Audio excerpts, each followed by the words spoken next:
Burn it all! Even the old woman. No witnesses. But sir, that is the mother of the nation. She fought for our independence. If we touch her, the spirits will never forgive us. I said burn it! Today, there are no mothers here, only targets. Now, throw it out the window! Today's story is why Fela Kuti declared war on Nigeria. You just heard a soldier receive the order that would break a music legend's heart and turn a city into ashes. But to understand why 1,000 armed men were sent to fight one musician in his underwear, we have to go back to the beginning. By the end of this story, you'll see how a saxophone became more dangerous than a gun, and how a single tragedy created the Abami Eda, the strange one.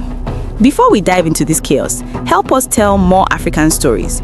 If you're watching from Nigeria, Ghana, Kenya, or anywhere in the diaspora, drop your flag in the comments right now. Hit that subscribe button to support West African history, and let's get into the Kalakuta Republic. Our story begins in the 1970s in Lagos, Nigeria. The oil boom is happening, money is flowing, but not to the people. The country is under military rule. But in the heart of Surulere, there is a house that refuses to obey the laws. This is not just a house, it is a fortress. It is the Kalakuta Republic. Inside, the air is thick with the sweet, heavy smell of burnt herbs. The walls are painted in loud, rebellious colors. And sitting on a throne-like chair is Fela Kuti.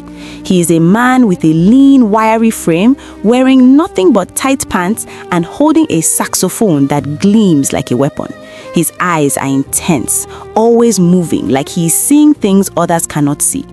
He looks at his friend, Jide, a man with a round face and sweat constantly beading on his forehead. Jide, look at you shaking. Why are you shaking? We are safe here. Jide wiped his forehead.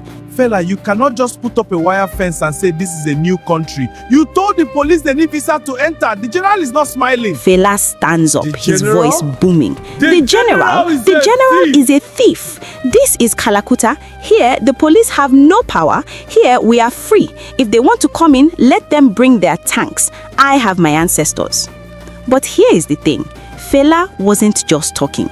He had actually declared independence. He had his own clinic, his own printing press, and his own rules. He housed dozens of people, runaways, artists, and rebellious women. One of these women was Bisi, a tall beauty with a gap in her teeth that showed every time she plotted mischief. Bisi walks up to Fela, handing him a lit joint.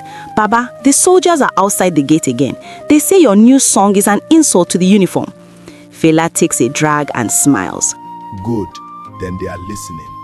The song was Zombie. It wasn't just a song, it was a mockery. It described the soldiers as robots with no brains, just following orders to kill. Zombie no go unless you tell them to go. It was playing on every radio, in every taxi, and even in the barracks.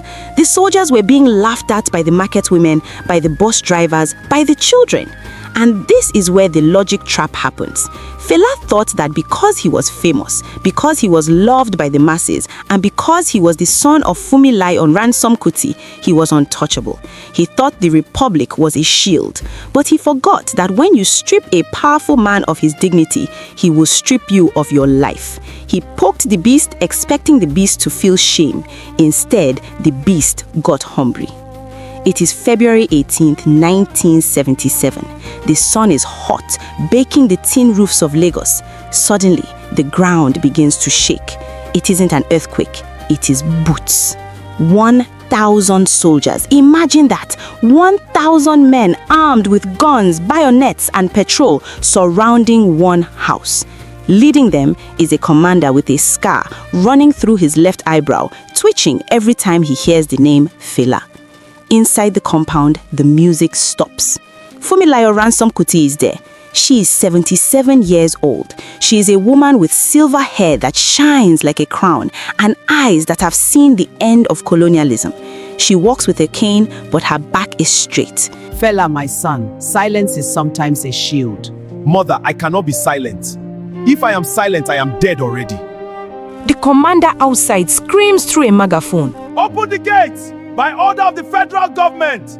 Fela grabs a microphone connected to his massive speakers. This is sovereign territory. You are invading a foreign nation. Go back to your barracks, zombies. That was the last straw. The soldiers didn't wait. They stormed the electric fence. They cut the power. They began to beat the generator until the lights died. Then the chaos started. They broke down the doors. It wasn't an arrest, it was a massacre. They beat the men with the butts of their rifles. They chased the women, tearing their clothes, breaking bottles on their heads. The house was filled with the sound of screaming and shattering glass. Fela is fighting. He is strong, but he is one man against an army.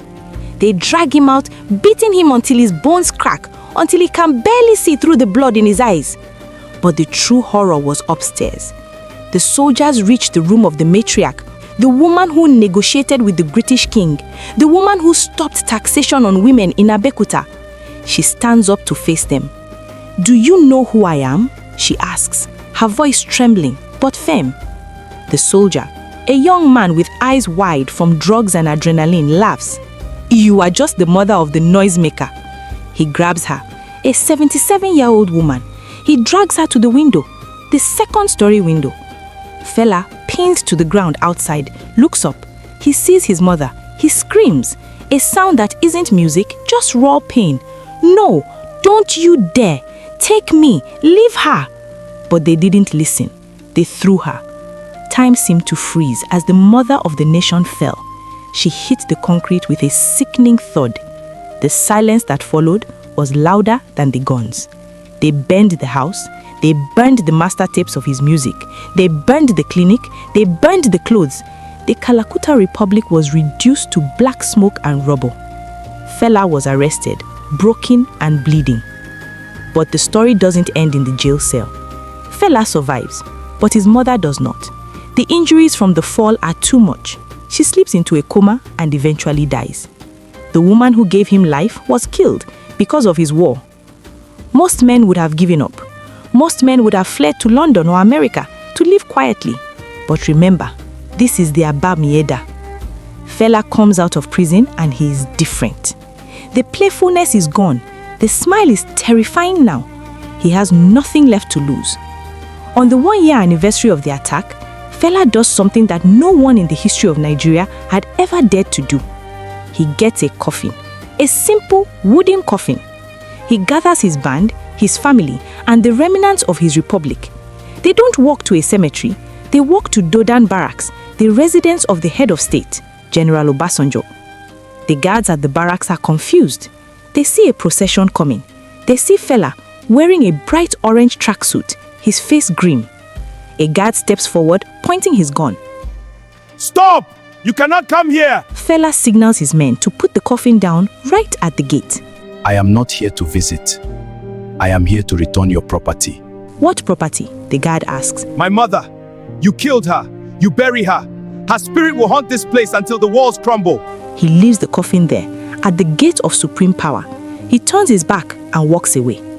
He goes back to the studio and records Coffin for Head of State. It is a song of pure sorrow and rage.